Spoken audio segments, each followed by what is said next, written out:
So ngayon guys, maglilinis tayo ng brake, rear brake ng Honda Beat. Gagawin lang natin, so natanggal ko na yung tambutso nya. Ito yung tambutso nya, so tinanggal lang natin, no, dalawang bolts na ito. Ito yan. Tapos may dalawa tayo na 10mm para dito na nandun sa ilalim ng makina. So kapag natanggal nyo na, ito naluwagan ko na rin kanina, tanggalin nyo lang to, 24mm socket lang yan.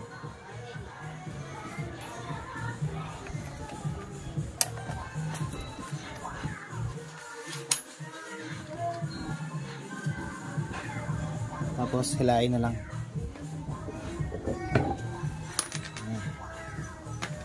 Hila nyo, na-access nyo na. Ayan yung brake pads, brake shoe natin.